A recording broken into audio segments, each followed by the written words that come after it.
ഇമാമുനാ ബുഖാരി റഹ്മത്തുള്ളാഹി അലൈഹി സ്വഹീഹ് എഴുതി വെച്ച മഹാനവറുകൾ പറഞ്ഞു, വല്ലാഹി മാ കദബ്തു കദിബതൻ, ഞാൻ എൻ്റെ ജീവിതത്തിൽ ഒരു നുണ പോലും പറഞ്ഞിട്ടില്ല. വലഗ്തബ്തു മുസ്ലിമ, ഒരു മുസ്ലിമിനെ പോലും ഞാൻ ഗീബത്ത് പറഞ്ഞിട്ടില്ല. മുൻദു അലിംതു അന്നൽ ഗീബത തസ്രി ബി അഹ്ലിഹാ, ഗീബത്ത് പറഞ്ഞാൽ അത് പറയുന്ന ആളുടെ രസമാണ്. കൂടെയുള്ള ആളുകൾ ചിരിച്ചിന്ന് വരും, കൈയടിച്ചിന്ന് വരും, തക്ബീർ ചൊല്ലിന്ന് വരും. പക്ഷേ ഒരു ഗീബത്ത് പറഞ്ഞാൽ അത് പറയുന്നവന്റെ അമലുകൾ പൊളിച്ചു കളയുന്നതാണ് എന്ന് ബോധ്യപ്പെട്ടതിന്റെ ശേഷം കളവ് പറഞ്ഞാൽ ആ കളവ് പറയുന്ന ആളിന് അല്ലാഹുവിന്റെ കോപമുണ്ടാകുമെന്ന് ഞാൻ മനസ്സിലാക്കിയ കൊച്ചുനാള് മുതൽ എന്റെ ജീവിതത്തിൽ ഞാൻ കളവ് പറഞ്ഞിട്ടില്ലെന്നും ഒരാളെയും ഞാൻ മോശമായി പറഞ്ഞിട്ടില്ലെന്നും ഇമാമുനാ ബുഖാരി മുഹമ്മദ് ബിൻ ഇസ്മാഈലുൽ ബുഖാരി റഹ്മത്തുള്ളാഹി അലൈഹി. ഇന്നത്തെ ഉസ്ബെക്കിസ്ഥാനിൽ അന്ത്യവിഷമം കൊള്ളുന്ന മഹാൻ, ഉസ്ബെക്കിസ്ഥാന്റെ തലസ്ഥാന നഗരിയായ ടാഷ്കന്റിൽ നിന്ന് ഒരു 300 കിലോമീറ്റർ അകലെ സമർഖന്ദിൽ മഹാനായ ഇമാം ബുഖാരി തങ്ങളുടെ മഖാമുണ്ട്. അവിടെ സിയാറത്ത് ചെയ്യാൻ കഴിയും. ഇമാമുനാ ബുഖാരി ലോകം ഹദീസിന്റെ വെളിച്ചം കൊണ്ട് ലോകത്തെ പ്രഭയാക്കി തന്ന അൽ മുഹദ്ദിസുർ റബ്ബാനി വൽ ആലിമുസ് സുബ്ഹാനി മഹാനായ മുഹമ്മദ് ബിൻ ഇസ്മാഈലുൽ ബുഖാരി റഹ്മത്തുള്ളാഹി അലൈഹി. മാ കദബ്തു കിദ്ബതൻ, ഒരു നുണ പോലും ഞാൻ ജീവിതത്തിൽ പറഞ്ഞിട്ടില്ല. നുണ മോശമാണെന്നും അത് തെറ്റാണെന്നും ഞാൻ മനസ്സിലാക്കിയ നാളു മുതൽ ഞാനൊരു നുണയും പറഞ്ഞിട്ടില്ല എന്ന് പറയണമെങ്കിൽ ഇതൊരു ധൈര്യമാണ്. നമുക്കത് പറയാൻ കഴിയോ? വലഗ്തബ്തു മുസ്ലിമൻ, ഒരു മുസ്ലിമായ മനുഷ്യനെയും ഞാൻ ഗീബത്തും പറഞ്ഞില്ല. ഇത് പറയാനുള്ള ഒരു കരുത്ത്, ഒരു തരത്തിലുള്ള ധൈര്യം മഹാനായ ഇമാമുനാ ബുഖാരി റഹ്മത്തുള്ളാഹി അലൈഹി. അതുകൊണ്ട് മുഅ്മിനേ, നമ്മൾ ഇന്ന് ചർച്ച ചെയ്യുന്ന വിഷയം തിന്മകൾ കാണുമ്പോൾ ആ തിന്മകള് തിന്മയാണെന്ന് വിളിച്ചു പറയാനും തിന്മകളെ തിരുത്താനും തിന്മകൾ നടക്കാതെ ഈ രാജ്യത്തെ, നമ്മുടെ നാടിനെ, മനുഷ്യ സമൂഹത്തെ മൃഗങ്ങളുടെ സ്വഭാവങ്ങളിൽ നിന്ന് മനുഷ്യത്വത്തിലേക്ക് തിരിച്ചു കൊണ്ടുവരാൻ ചെറിയവർക്കും വലിയവർക്കും ആണുങ്ങൾക്കും പെണ്ണുങ്ങൾക്കും അവർക്ക് ഇടപെടേണ്ട അനിവാര്യതയുണ്ട്. പ്രത്യേകിച്ച് ഇന്ന് അവനവന്റെ ചിന്തകളും ആശയങ്ങളും ഒരാളെയും വേദനിപ്പിക്കാതെ എന്നാൽ തെറ്റുകൾക്ക് തിരുത്ത് ലോകത്തിന് പറഞ്ഞു കൊടുക്കാനുള്ള മീഡിയ സംവിധാനങ്ങൾ ഓരോരുത്തരുടെയും കയ്യിലുണ്ടായിരുന്നിട്ട് എന്തുകൊണ്ടൊരു തിരുത്ത് നമ്മൾ കൊടുത്തില്ല എന്ന് അള്ളാഹു ചോദിച്ചാൽ, ഞാൻ പറഞ്ഞാൽ അത് ആര് കേൾക്കാനാണ് എന്ന ഒരു മറുപടി 21ാം നൂറ്റാണ്ടുകാർക്ക് പറയാൻ കഴിയില്ല. ഈ ഫേസ്ബുക്കും വാട്സപ്പും ഉള്ള കാലത്ത് തിന്മകളെ തിന്മകളായിട്ട് തന്നെ അതിനെ മനസ്സിലാക്കുകയും അത് തിരുത്താനുള്ള ആഹ്വാനം നടത്തുകയും ചെയ്യേണ്ട അനിവാര്യത ഹബീബായ നബി തങ്ങൾ പറഞ്ഞു. മുൻ സമുദായങ്ങൾ നശിപ്പിക്കപ്പെട്ടു പോയവരുണ്ട്. എത്രയോ ആളുകൾ നമ്മൾ പെട്രയെ കുറിച്ച് പറയും. ജോർഡാനിന്റെ ഭാഗമാണ് പെട്ര. ജോർഡാനിന്റെ ഈസ്റ്റിലേക്ക്, നോർത്ത് ഈസ്റ്റിലേക്ക്, സൗദി അറേബ്യയുടെ നോർത്ത് വെസ്റ്റിലേക്ക് മദായിൻ സാലിഹ്, അതിനിപ്പുറത്ത് പെട്ര, ആ പ്രദേശങ്ങൾ സമൂദ് ഗോത്രക്കാർ സാലിഹ് നബി അലൈഹിസ്സലാമിന്റെ ആളുകൾ ജീവിച്ചു പോയ സ്ഥലം ഇന്ന് ടൂറിസ്റ്റ് കേന്ദ്രങ്ങളാണ്. അത് ടൂറിസത്തിന്റെ സ്ഥലങ്ങളല്ല എന്നാ ഖുർആൻ പറയാം. അത് അദാബിന്റെ സ്ഥലങ്ങളാണ്.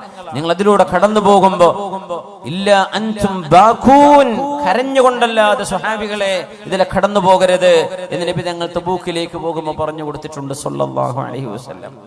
ആ മലകൾ വലിയ വലിയ പർവ്വതങ്ങളാണ് അവര് വീടുകളാക്കി കൊത്തിയെടുത്തത്. ഇന്നൊന്ന് വെറുതെ നെറ്റിലൊന്ന് പെട്ര എന്ന് അടിച്ചു നോക്കിയാൽ കാണാൻ പറ്റും.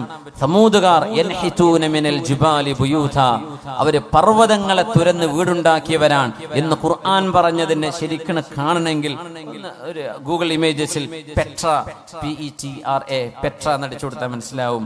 സമൂദുകാരുണ്ടാക്കി വെച്ച മലകൾ, പർവ്വതങ്ങളെ വീടുകളാക്കി മാറ്റിയ ഇന്നും അവിടെ നിലനിൽക്കുന്ന ആരെങ്കിലും പിന്നെ അവിടെ പോയി പാർത്തോ?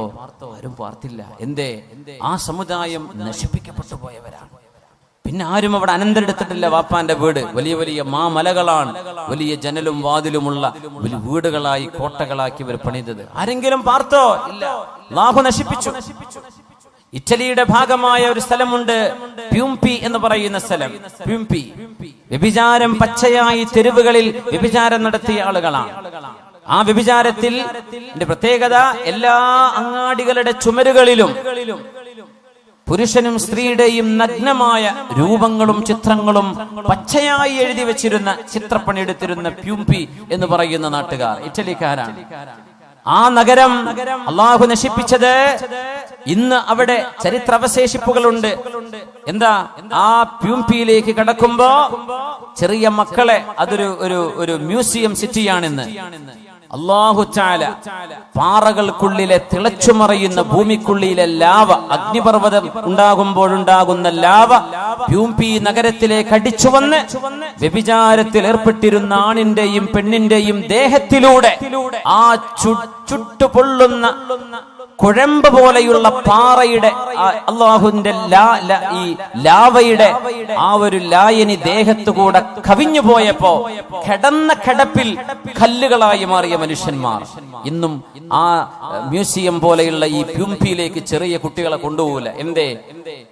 ആണും പെണ്ണും പച്ചയായി തോന്നിവാസം ചെയ്തുകൊണ്ടിരിക്കുന്ന നേരത്ത് അവരുടെ ദേഹത്തുകൂടെയാണ് ഈ അദാബ് വന്നത്. അവരങ്ങനെ കല്ലായി ഉറച്ച്, കൈ വായ തുറന്ന്, കൈ പൊക്കി വെച്ച്, കാല് പൊക്കി വെച്ച്, കമിഴ്ന്ന് കിടന്ന് ഇങ്ങനെയൊക്കെ കിടക്കുന്ന മനുഷ്യ കോലങ്ങൾ.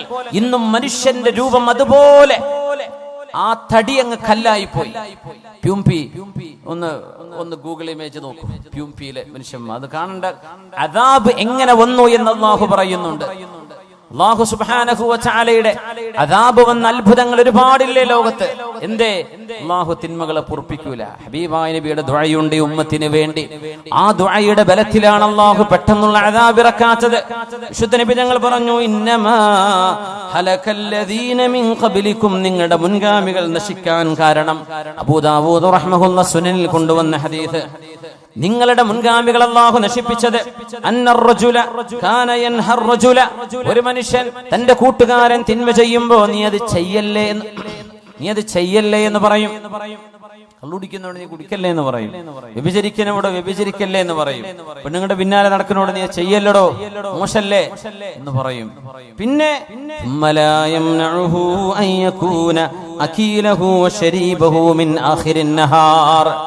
രാവിലെ തന്റെ കൂട്ടുകാരൻ തെറ്റ് ചെയ്യുമ്പോ അവനോട് പറയും, ചെയ്യല്ലടോ, നീ എന്താണോ ഈ കാണിക്കുന്നത് എന്ന് പറഞ്ഞിട്ട് ആ തെറ്റ് ചെയ്യുന്ന അതേ ആളിന്റെ കൂടെ വൈകുന്നേരമാകും പറയും, നമുക്ക് ഭക്ഷണം കഴിക്കാൻ പോവല്ലേ, എവിടുക്ക പോകണം, നമുക്ക് ഇടക്കിടക്ക് പോവാ, നിലമ്പൂരിലേക്ക് പോവാ, കോഴിക്കോട്ടേക്ക് പോവാ.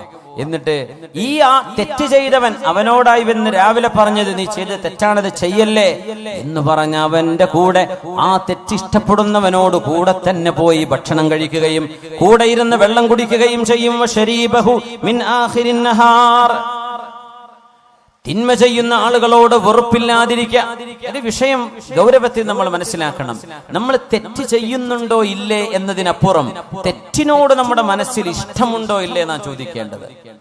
വ്യഭിചാരം കിട്ടിയ തരക്കേടില്ല എന്നാ മനസ്സിൽ തോന്നുന്നത്. അടി കിട്ടുമല്ലോ എന്ന് പേടിച്ചിട്ടാ ചെയ്യാണ്ടിരിക്കുന്നത്. അത് ഈമാനല്ല. തിന്മകളോട് വെറുപ്പ് വേണമെന്നാണ്. ആ വെറുപ്പ് നമ്മുടെ കൽബിലുണ്ടോ?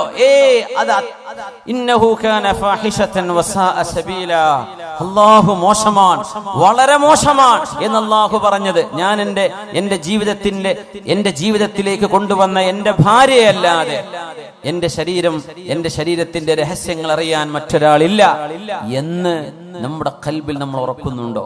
കള്ളു കുടിക്കാൻ ആഗ്രഹമുണ്ട്, പക്ഷേ കുടിക്കാറില്ല. അതല്ല ഈമാൻ. തിന്മയോട് വെറുപ്പ് നമുക്ക് തോന്നുന്നുണ്ടോ എന്നാ ചോദിക്കേണ്ടത്. നമുക്ക് തിന്മയോട് വെറുപ്പുണ്ടോ? ഈമാനിന്റെ പ്രത്യേകത അതാണ്. അല്ലാഹുമ്മ ഹബ്ബിബ് ഇലൈനൽ ഈമാൻ വസയ്യിൻഹു ഫീ ഖുലൂബിനാ വകർരിഹ് ഇലൈനൽ കുഫ്റ വൽ ഫുസൂഖ വൽ അസ്യാൻ വഉലൈക ഹുമുർ റാഷിദൂൻ. ഒരു പ്രാർത്ഥന, ഖുർആനിന്റെ ആയത്തിൽ നിന്നുണ്ടാക്കിയ പ്രാർത്ഥന. അല്ലാഹു തആല ഉലൈക ഒരു വിഭാഗത്തെ കുറിച്ച് ഹബ്ബബ ഇലൈഹിമുൽ ഈമാൻ, അല്ലാഹു അവർക്ക് ഈമാനിനെ മഹ്ബൂബാക്കി കൊടുത്തു. വിശ്വാസം, അല്ലാഹുവിലുള്ള വിശ്വാസം, പരലോകത്തേക്ക് റബ്ബിനെ കാണാൻ പോകണം, നാളെ വിചാരണയുണ്ട്, നാളെ ഖബറിന്റെ ഉള്ളിൽ ശിക്ഷയുണ്ട്, രക്ഷയുണ്ട്, നാളെ സിറാത്തുണ്ട്, മീസാനുണ്ട്, ഹിസാബുണ്ട്, സ്വർഗ്ഗമുണ്ട്, നരകമുണ്ട്, അല്ലാഹുവിനെ കാണുന്ന ഒരു ലിഖാ ഉണ്ട് എന്ന് വിശ്വസിക്കുന്ന ആ വിശ്വാസം ഖൽബിലേക്ക് ഇഷ്ടപ്പെടുകയും വസയ്യനഹു ഫീ ഖുലൂബിഹിം, അവരുടെ ഖൽബിൽ അല്ലാഹു വിശ്വാസം മനോഹരമാക്കി കൊടുക്കുകയും ചെയ്തു. അവരിൽ അല്ലാഹു നമ്മെ പെടുത്തി തരട്ടെ. വകറഹ ഇലൈഹിമുൽ കുഫ്റ വൽ ഫുസൂഖ വൽ അസ്യാൻ, പാപം ചെയ്യുന്നതും തോന്നിവാസം ചെയ്യുന്നതും അവിശ്വാസവും നിരീശ്വരവാദവും പറയുന്നതും പ്രവർത്തിക്കുന്നതും ചിന്തിക്കുന്നതും അവരുടെ ഖൽബിലേക്ക് അല്ലാഹു ഉറപ്പാക്കി കൊടുത്തു. റബ്ബിനോട് നമ്മൾ അത് ചോദിച്ചു വാങ്ങണം. അല്ലാഹുമ്മ ഹബ്ബിബ് ഇലൈനൽ ഈമാൻ വസയ്യിൻഹു ഫീ ഖുലൂബിനാ വകർരിഹ് ഇലൈനൽ കുഫ്റ വൽ ഫുസൂഖ വൽ ഇസ്യാൻ. തിന്മകളോട് വെറുപ്പുണ്ടാവലാണ് ഈമാനിന്റെ അടയാളം. ഇപ്പൊ ലോട്ടറി അടിച്ചാൽ എനിക്ക് അടിക്കാത്തോണ്ട് കുഴപ്പമില്ല, അടിച്ചു കഴിഞ്ഞാൽ ഞാൻ ഏതെങ്കിലും മൂലയിൽ മസല ഉണ്ടാക്കിയിട്ട് അത് ഹലാലാക്കും എന്നാണ് കൽബിന്റെ ഉള്ളിലുള്ളതെങ്കിൽ ഈമാനില്ല. കിട്ടാത്തോണ്ടാണ്, അടിച്ചു കിട്ടിയോക്കണ്ടേ, എന്തെങ്കിലും മസല ഉണ്ടാക്കിയിട്ട് ആ കാശ് ഇങ്ങോട്ട് കയ്യിലാക്കും. ഇതാണ് നമ്മുടെ ഉള്ളിലിരിപ്പെങ്കിൽ അതല്ല ഈമാൻ.